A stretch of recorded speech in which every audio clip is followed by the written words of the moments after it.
Hare Krishna.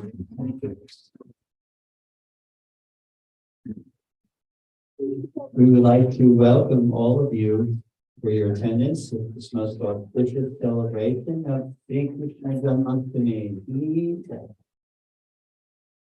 It is an honor, great honor and pleasure to be able to be with you this evening and to have the opportunity to speak some words. We don't have much time. We have some time constraint because it's a whole rental, So I'll try to speak concisely about a very, very important topic of Lord Shri Krishna. In fact, in order to, because of the strictness of time, I even wrote notes, so I can keep on point here and then not belabor a certain point. So how many of you would like to be happy? Is there anybody in this room that would want to be happy? Yeah. It didn't take you long to think about that. Happiness is an intrinsic quality of the heart. All living entities want to be happy, right? Even the dog in the street looks for a comfortable place to sleep and food to eat, etc. So happiness is an intrinsic quality of the heart. The process of Krishna consciousness that we are practicing, the Krishna Bhakti process, is the process by which we can realize the true nature of the self and our constitutional position in happiness. So I want to open up with this little thing that I wrote, just a concise, so to speak, introduction. Every yoga system or process of developing one's love for God either ignores or negates our earthly experience of emotions. Isn't that a fact? The yogis go up to the Himalayas because they don't want to be involved with family. They don't want to be involved with society because why? What's the reason? It's a distraction, right? And I don't want to be distracted from my meditation, whether I'm an Advaitin, Vedantist, or whatever. I don't want to be distracted. I want to have 100% dedication. So Krishna consciousness, or the process of bhakti yoga in our specific lineage, is quite the opposite of that. You see, in Patanjali's Yoga Sutras, when he talks about Ashtanga Yoga and Kriya Yoga, what is his goal? His goal is there's no concern other than awareness of your awareness. It's cultivating a mindset through yoga to be aware that you are pure consciousness. And that is one of the 6 darshans, one of the 6 aspects of Vedic philosophy. It's to cultivate an awareness of you being pure consciousness. That Kaivalya, that is the goal of Patanjali. In Shankaracharya's process, it's that we are Brahman. And everything short of merging into the oneness, the great oneness of Brahman, is to be considered part of the illusion. What to speak of emotions, right? Emotions which come from the mind, from the various aspects of the mind and emotional development. So again, that's Patanjali's Yoga Sutras, and Shankar's approach to divinity, and Brahman. And we look at Abrahamic religions like Judaism, Christianity, and Islam. Although monotheistic, when you ask anyone from those particular disciplines, who is God, what is God, then there is, can't talk about that because we really don't know. In some religions, they say, oh no, you can't even think that God has a face or a form. We're not on that level. There is no real contemplation of God as a supreme divine person that we can interact and develop love, a loving relationship. So Krishna consciousness, or this process of bhakti yoga, Krishna bhakti in particular, Lord Shri Krishna, that we are meditating on and worshiping and offering our devotional service, it's kind of like God with his hair down. You know, that's an English expression if you don't get what I just said. When you say somebody with their hair down, that means very casual. That's what it really means. It's a very casual. So God that's very casual. God that plays, God that interacts, God that not only experiences emotion, but causes within you a profound emotional experience which is not of this world. In other words, when Hanuman got angry, it wasn't like Hanuman needed anger management. It wasn't like Hanuman lost control. He was angry. Why? Because of his service, because of him being a devotee of Sri Ram, and because Sita was captive. Ravana kidnapped Sita. So when Krishna got angry, and so there are so many instances of Krishna getting angry. Why? It was an emotion, a divine emotional revelation. Krishna revealing his heart in various ways and means. Affection. So all this range, this rainbow of emotions that we experience, this is very much an integral part of the Krishna conscious process. It is our meditation. It is our contemplation. So this emotional experience, of course, we all have emotions. We get angry sometimes, we're sad sometimes, we're happy sometimes. We go through in the course of our life a whole range of emotional experiences, and we're quite comfortable with that. So that's why the process of Krishna consciousness is the most natural process for us. We don't negate it, get rid of it, seeing it as an interference. It's just transformed. We reconstitute our mentality. Arjuna in the Bhagavad Gita, he didn't want to fight. He didn't want to get into that mindset of anger against Bhishma and anger against Dronacharya.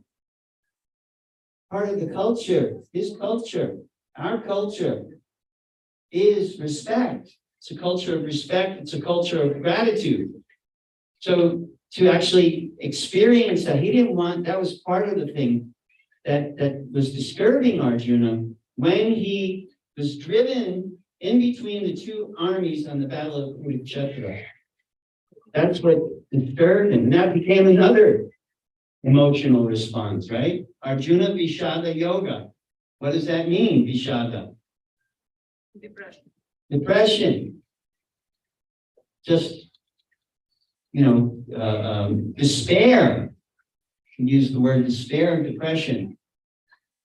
So that emotion, Krishna says, that response, Krishna says, you're not worthy of that response. You're from noble birth. How can you do that? Krishna wasn't saying negate that. He wasn't saying give up all of your emotion. He was saying it's being utilized in the wrong way. You have to reconstitute. You have to experience what you experience in relationship to me. After all, what is the definition of yoga? Yoga means to connect, to link up. So Krishna, what was revolutionary about the Bhagavad Gita is Krishna was not telling us to give up. He was telling us to be not to become detached, but to become attached to him, to Krishna. And everything happened accordingly. The heart, by our attachment to Krishna, the heart becomes purified. And by that purification, anything that we begin to experience in relationship to Krishna is a spiritual experience. And that's why it is so natural to us to chant and be happy. Prabhupada coined that term, chant and be happy. Ecstatic dancing. When we dance, even some of us are a little bit shy. You know, we get up and then you see as the kirtan goes on, it comes out. Because you can't check that emotion, that experience that you're going through, nor should you. We shouldn't do that. Why? Because it's in connection to Krishna. When we're in kirtan, we're not at a dance hall. We're at the Ras Lila. We're dancing with Krishna. You think the gopis who came from the culture that you all are familiar with, to be chaste, to be shy, do you think the gopis were inhibited when they were dancing with Krishna? Their hair was falling down. Their saris were becoming loose. Their jewelry was falling off. There was no inhibition there. Why? In relationship to Krishna. So the process of bhakti yoga really means to flick the switch in our consciousnness through purification. In other words, we can't flick the switch if we're not purified. We can't artificially say, oh, this emotion is Krishna, therefore I'm going to experience it. It is done through purification. In the process of Krishna consciousness, there's purification, there's education, knowledge, so much knowledge, Ragavidya, so much knowledge that's there, and then ultimately transformation of the heart. We go through the transformation of the heart. So that when we are linked up, when we are connected to Krishna, then we begin to experience everything in relationship to him. So the celebration of Krishna consciousness, this particular celebration of Janmastami, is honoring and focusing on the absolute mercy that God has extended to us by coming to us. God has come to us. And why? Paritaraya sadhanam vinashaya chatuskritam, right? To give us opportunity to meditate on him and his loving emotional experience and exchange. That is what he's come for the devotees. And as a side note, he kills the demons. He has to get rid of the demoniac elements, the negative elements.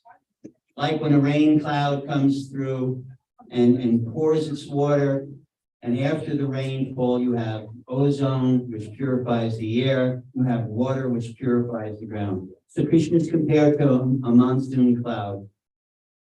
And he bestows upon us a rain cloud of mercy, which purifies our very existence and allows that transformation within our consciousness so that we can connect everything to Krishna. And what does he do? Nama Guna Rupa Lila. He gives us his name, and just by chanting his name, we connect. Nama Rupa. He gives us darshan of his form, because we're very visual people, aren't we? We like to see things, you know. Me, I don't shop on Amazon. My wife does. I can't do it. I have to see it. I have to touch it. I have to smell it, see if it works. You know, see if I can figure out how to put it together. I'm a very visual type of person. So Nama, we also hearing. Srila Prabhupada quite often mentioned that hearing is the most important of the senses. So he gives us opportunity for association through sound vibration of his holy name, which is none different than him. Rupa, his transcendental form. It's not a made-up form. It's not myth. Once I was giving a lecture on Lord Ram, and I was saying to the audience, mostly of Indian origin, I was saying, and some people think that Ramchandra is a myth. And the most unlikely person in that audience, an 80-year-old man, said, "That's right." And I was like, I didn't know what to say. He's 80 years old. He's been a Hindu since birth. He's probably heard the Ramayana since birth. And I said, some people, I was just being facetious in one sense. I said, some people think that Ram is a myth. He says, "That's right." And I was like, now what do I say? But the process of linking Nama Rupa, when we hear about Krishna, cleansing of the heart, realization comes from that cleansing. Rupa. So then when we see the form of Krishna, okay, this is feasible. Especially when we know the history of deities.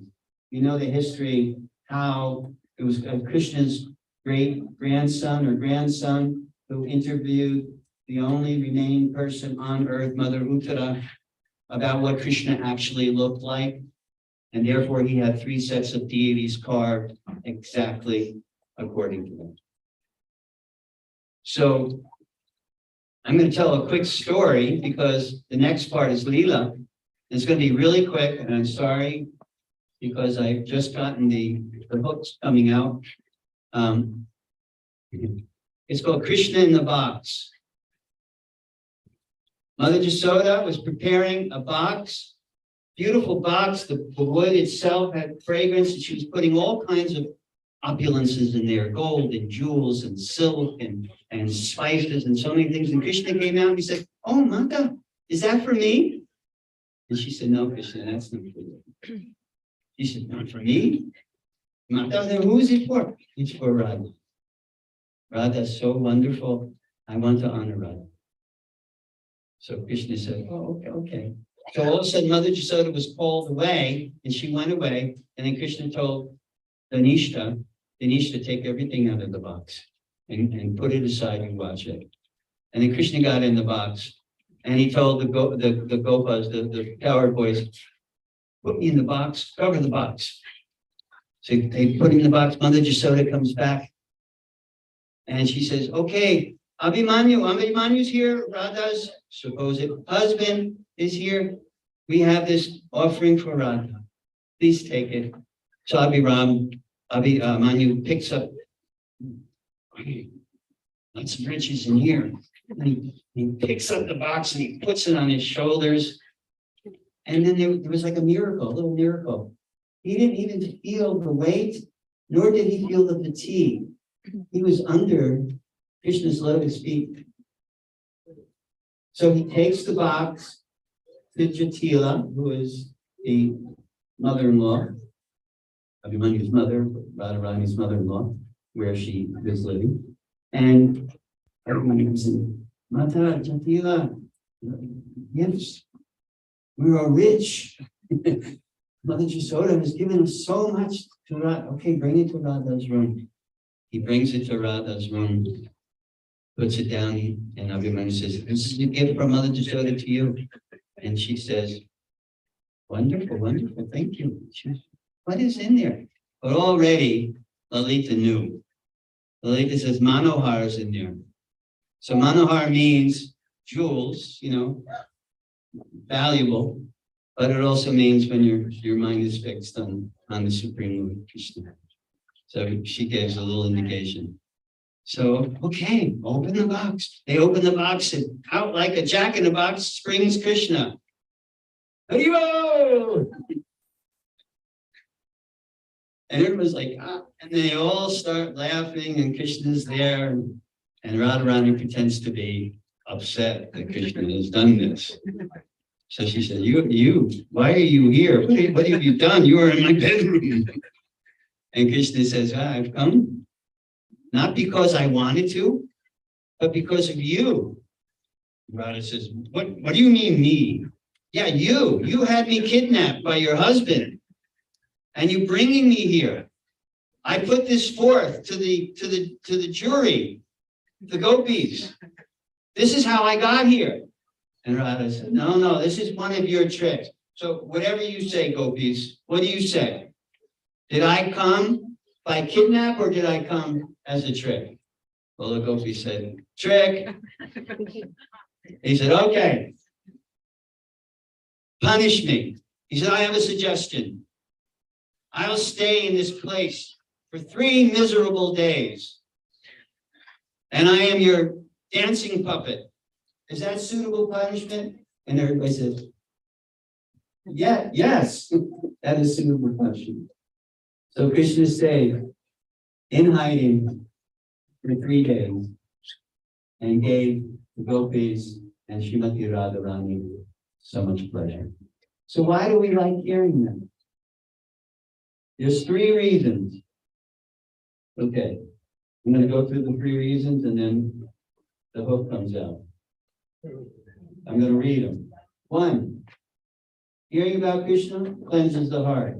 2, all negative emotions like lamentation, hankering, illusion, and fear are destroyed. And 3, the seed of bhakti is nicely watered and nourished by uprooting the weeds of sinful activity, the karmic weeds, and watering the seed with nourishment. So that's why we come together. Thank you for coming together, sharing this time with us, and hearing about Krishna, Krishna's Leela, and seeing the beautiful Nama, we chant Krishna, Rupa, the beautiful forms, Guna, meditate on the qualities of Krishna, and Leela, to give you a little Leela to meditate on for the rest of the evening. Hare Krishna. Hare Krishna. We all chant Hare Krishna Mahamantra, the whole mantra together with hands raised up. Hare Krishna, Hare Krishna, Krishna Krishna, Hare Hare, Hare Rama. So thank you, Lakshmi Prabhu, for that wonderful pastime. And now what we're going to have is Meera.